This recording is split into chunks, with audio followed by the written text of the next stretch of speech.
morning, sir. Good morning, everyone. The topic for today's discussion is acute liver failure in pregnancy and how much is pregnancy related. So to define that, ALF is characterized by sudden onset of coagulopathy and encephalopathy may occur during pregnancy, and in pregnancy it may be either be directly associated or it may be unrelated and just a coincidental liver injury. And not all ALF that occurs during pregnancy is directly related to pregnancy itself, and there are few very rarer causes like herpes simplex virus, which are more specifically seen in pregnancy-related ALF. So today we'll be discussing the etiologies, the pregnancy-associated acute liver disease or PALD as defined. We'll be discussing about AFLP, HELP syndrome, and preeclampsia with liver dysfunction, and those which are unrelated to pregnancy, the viral hepatitis, especially HEV and HSV, and Budd-Chiari syndrome. There are two large epidemiological studies of liver disease which is unique to pregnancy. First from the South Wales, where 4,377 pregnancies were assessed for a period of around 10 years. And they found that the liver dysfunction that was more prevalent in these pregnancies were preeclampsia with liver dysfunction seen in 68 patients, HELP syndrome seen in 30 patients, ICP in 23, hyperemesis gravidarum having liver dysfunction in 11, and AFLP in 5. Similarly, a recent published data from the Olmsted County, US, where nearly 35,000 pregnancies were assessed, and it was seen that the liver dysfunction was seen in around 270 patients, with the most common being preeclampsia with liver dysfunction, that is also called severe preeclampsia, in 134 patients, HELP syndrome in 72, ICP in 26, hyperemesis gravidarum in 14, and AFLP in 1 patient. Retrospectively analyzed data from the ALF study group published recently in 2020 for a duration of nearly 20 years, where 3,155 patients of ALF were assessed, and what was seen that nearly 2.2% or 70 patients were pregnant or they presented with features of ALF within first week of delivery, out of which the PALD was seen in 50% or 35% overall. The baseline features of median gestational age was around 36. Primiparity was seen in 57. Nearly 2/3 of these patients had either preeclampsia or eclampsia at the time of presentation, and emergency cesarean section was done in 89% of these patients. Out of the 70 patients who were having ALF with pregnancy with ALF, the PALD was seen in 35. 21 patients were having acetaminophen suicidal poisoning, and 14 patients were of indeterminate etiology, most common being AIH or indeterminate etiology. And what they have found that none of these 14 patients were having HEV in their 20 years of data. The PALD patients at the time of presentation with ALF had significantly lower platelet, and they had increased and they had the higher bilirubin and creatinine at the time of presentation. Most of them had renal failure. When the different groups of PALD were assessed, it was seen that nearly 90% of the patients who were having HELP syndrome were having features of preeclampsia, and AST-ALT was also significantly elevated in those with HELP as compared to those with AFLP. When the pregnancy-related outcomes or features were assessed, the maternal outcome, the transplant-C survival was seen in up to 60 to 70% of these patients. These were and less number of patients as compared to acetaminophen poisoning had transplant-free survival. The fetal outcomes were better since most of these patients, they underwent emergency cesarean section, which is the mainstay treatment as far as the fetal fetal outcome is concerned. So, what is AFLP? It's a rare disorder seen in nearly 1 in around 7,000 to 16,000 pregnancies, with a higher maternal and fetal mortality rate, and concomitant preeclampsia seen in nearly 50% of these patients. And in a epidemiological data, it was seen that nearly 5 cases per 1 lakh or 100,000 pregnancies will have features of AFLP. The abnormality lies in the mitochondrial beta oxidation, which is recognized as the cause of the condition, and the LCAD or the long chain hydroxyacyl coenzyme A dehydrogenase deficiency is the main cause. Risk factors includes the twin pregnancy and low BMI, and histology, which is the gold standard, shows microvascular fatty infiltration of the hepatocytes, usually which starts after the second or the early third trimester. The fetuses with the glutaminic acid to glutamine mutation at 474 allele will have nearly 79% of the heterozygous mother will have fatty liver changes in their fatty liver of pregnancy or HELLP syndrome. And it is the LCAT deficiency which results into the development of microvascular steatosis and development of AFLP. So does fetal fatty acid oxidation defect also have implication on maternal liver disease? In this study, where 50 infants of FAODs, they were compared with 25 matched control per case of infant, nearly 1,250 pregnancies, and it was seen that maternal liver disease was seen in 16% of all FAODs as compared to just 0.9% in the general population. And there was also around 18-fold increased risk of development of AFLP, especially with the long chain defect, which was seen around 50 times higher as compared to normal. So how to diagnose? The diagnosis of AFLP lies with the Swansea criteria, where the 6 out of 15 criteria denotes a positive diagnosis of AFLP, but it should be considered in the absence of other etiologies. The points includes vomiting, abdominal pain, polydipsia, encephalopathy, bilirubin of more than 0.8, hypoglycemia, elevated urea, WBC count elevated to more than 11,000, as presence of ascites, ALT elevation, ammonia more than 66, AKI, coagulopathy, bright liver on ultrasound, or microvascular steatosis in liver biopsy. In fact, a study published from the CMC Vellore, where they analyzed around 97 patients who underwent either TGLB or had or post-transplant, they had explant, post-autopsy, they had the findings, and they found that the positive predictive value of Swansea criteria was nearly 85%, with a nearly 100% negative predictive value. And in fact, the author, they also conclude that if a patient or a pregnant lady, she fulfills Swansea criteria, it obviates the need of requirement of liver biopsy or a histological confirmation. AFLP may not be associated just by in the presence of hepatic or neurological injury. It may also have associated pancreatitis. And in this study, where medical records of patients with AFLP with features of pancreatitis, they were reviewed over 15 years. The feature which was most common was persistent nausea and vomiting and elevated lipase. The presentation of the maternal presentation at the or the morbidity at the time of presentation was either encephalopathy seen in 50%, ARDS in 17%, and renal failure in 33%. And what they found that radiological and serum abnormalities of development of pancreatitis, they occur late, even since the initial onset of injury were more related to hepatic and renal abnormality. Therefore, a high suspicion of concomitant development of pancreatitis in AFLP should be considered, which may not be the initial presenting symptom. The second pregnancy-associated liver disease is the HELLP syndrome, which affects around 6 in 1,000 pregnancies, or 0.2 to 0.8% of the overall pregnancy. Usually it occurs in the second and third trimester, but develop even after delivery, where 25% of the patients, they were presenting with HELLP syndrome in the postpartum phase. Preeclampsia is developing into HELLP syndrome seen in 5 to 10%, with a perinatal infant mortality rate of 60 to 70%, and risk factor include advanced mature age, multiparity, and white ethnic origin. Clinical features include asymptomatic at the time of presentation to severe right upper quadrant pain. Pathogenesis includes the microangiopathic hemolytic anemia, vascular endothelial injury, fibrin deposition, platelet activation, which may lead to development of DIC, and in fact, the sudden onset right upper quadrant pain is more related to subcapsular hematoma or capsular injury. The diagnostic criteria has two main criteria that has been followed. One is the Tennessee and the Mississippi, both of which includes the AST and LDH and platelet. AST of more than 70, LDH, or because of hemolytic anemia, more than 600, and development of thrombocytopenia.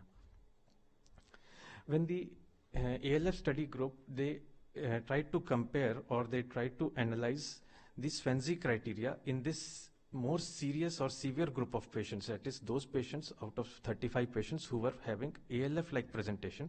What they found that the Swansea criteria is unable to differentiate between the development, those patients who have AFLPs, although 100% of these patients, they fulfilled the criteria, but also nearly 94% of the patient, or 15 out of 16 patients who were having HELLP syndrome, they also were fulfilling the Swansea criteria. And those who were having mixed group, and they were also fulfilling the criteria. Therefore, what they found that the diagnostic criteria for AFLP or HELLP syndrome could not be seen when patients they have ALF-like presentation. The third group, which is also more prevalent and which may have liver dysfunction, is preeclampsia. Usually have triad of hypertension, edema, proteinuria, seen in third trimester in around 5 to 10% of pregnancy. Liver involvement itself indicates that preeclampsia is a severe disease. Usually will have hepatic tenderness. AST, ALT elevation may be 10 to 20-fold elevated with bilirubin of, usually it is less than 5. And treatment includes immediate delivery to avoid eclampsia, hepatic rupture, or necrosis. So what is the initial treatment guideline as far as the pregnancy-associated acute liver disease is concerned? It is prompt delivery. Seen in after 36 weeks, women with severe preeclampsia should be delivered. HELLP syndrome should be managed promptly with delivery, especially after 34 weeks of gestation. And similar treatment guideline is also there for AFLP. The offspring of mother affected with AFLP should be monitored for the manifestations of deficiency of LCAT, especially hypoketotic hypoglycemia and fatty livers. Is there a role of liver transplant in PALDs? Yes, this study published in 2010, where retrospectively 10-year data was analyzed, out of which severe pregnancy-associated liver disease was seen in 54 patients. 44 patients, they were divided into AFLP and HELLP syndrome. The preeclampsia was seen in nearly 100% of the patient presenting with HELLP syndrome, and renal dysfunction was also more prevalent. And what they found, that patients who were managed medically as compared to those who were either who died or required transplant, the initial elevation of lactate and presence of encephalopathy were two more important features, and which would predict the outcome in this group of patients.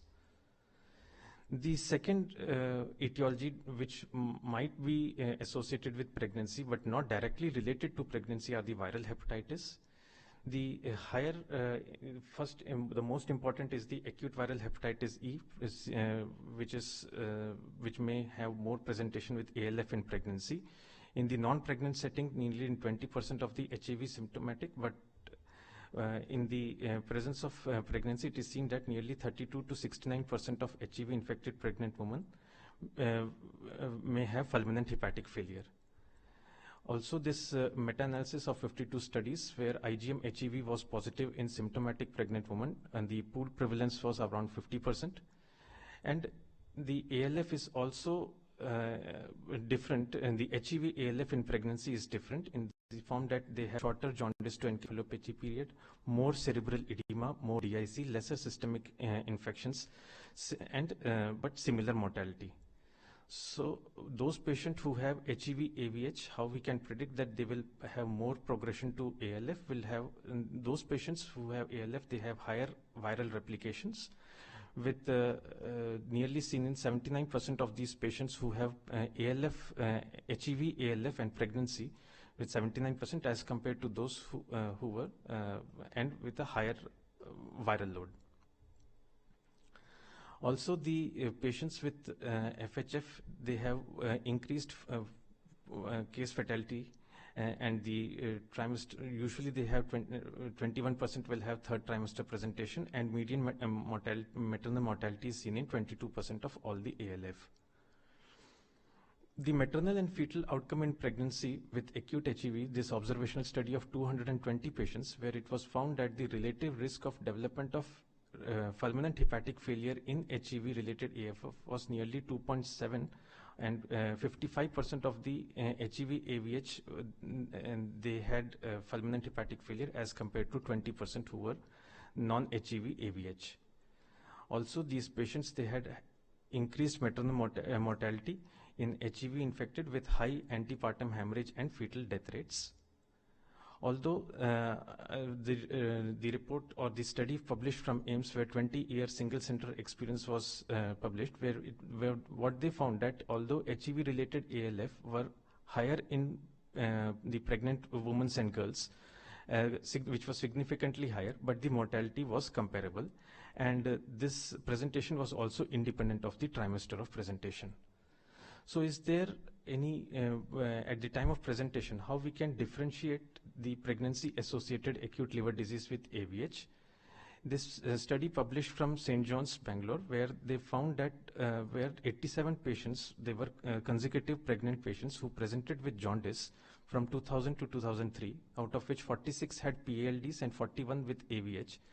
On univariate analysis, they found that the PLD were more associated with presence of hypertension, encephalopathy, oliguria, raised creatinine, ascites, and low platelet. And on multivariate analysis, they found that the presence of hypertension and ascites, they were significant for differentiating viral hepatitis with PLDs. Then another rarer presentation is the herpes simplex virus related ALF.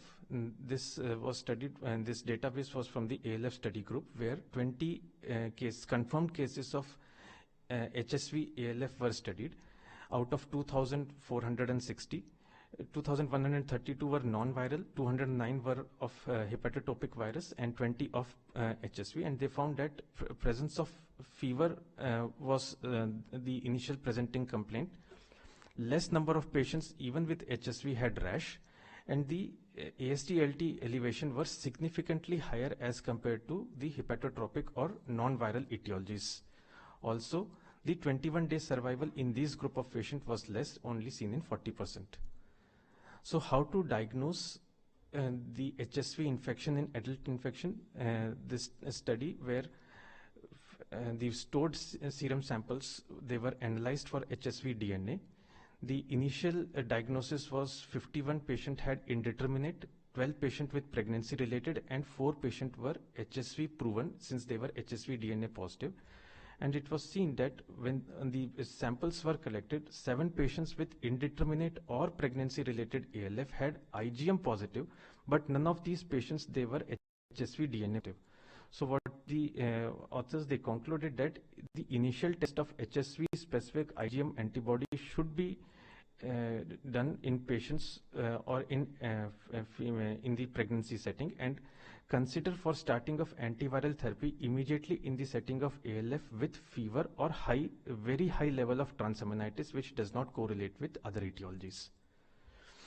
Then another rarer etiology is Budd-Chiari syndrome. Since this itself is since pregnancy is a hypercoagulable state, it was considered that Budd-Chiari syndrome will have increased number of patients with fulminant BCS will be there, but the guidelines say that if the BCS is well under control, there is no contraindication for pregnancy. And in this patient, where 95 patients of primary BCS, out of which 43 women of the childbearing age, a higher proportion of patients with BCS during pregnancy, 16% as compared to general population, which was seen in 7 to 8%. And out of these 7 patients, 2 patients were having grade 2 or above of encephalopathy. And BCS cannot be considered a contraindication to pregnancy in a stable patient with well-treated and well-controlled disease. So what is the ILBS data for ALF in pregnancy?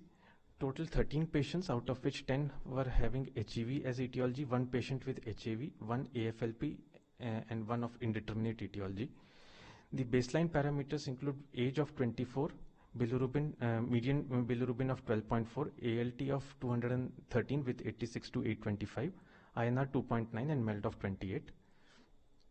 Outcome includes maternal outcomes. 7 survived. There were 4 mortality and 2 went LAMA. The fetal outcome was live birth of 7, IUD in 3, abortion in 2, and 1 was unknown. So what should be the evaluation for abnormal LFT in pregnant? What is as previously also it was discussed that how liver disease should be in the pregnancy setting should be analyzed or evaluated. Overall, the protocol or the algorithm will not change except for the sake that it is in the pregnancy setting. So history is important. Prior lab report during the time of gestation is also important, and especially the onset of symptom. That means at which trimester the onset of symptom has started. This is important because those patients who have ALF-like presentation, especially the HELP or the AFLP, will have later presentation, usually in the late second trimester or from the third trimester, and in the initial trimester it would be more related to hyperemesis gravidarum or ICP. The general assessment that we do normally follow is the complete biochemical and hematological profile along with ultrasound abdomen. We should also check for rarer etiologies like HSV, especially in the setting of pregnancy. And for the test of complication, lipase and amylase should be done, even if patient is having a normal lipase amylase at the time of presentation. A later evaluation should be done, since pancreatitis usually have a late onset in the setting of AFLP. Thank you.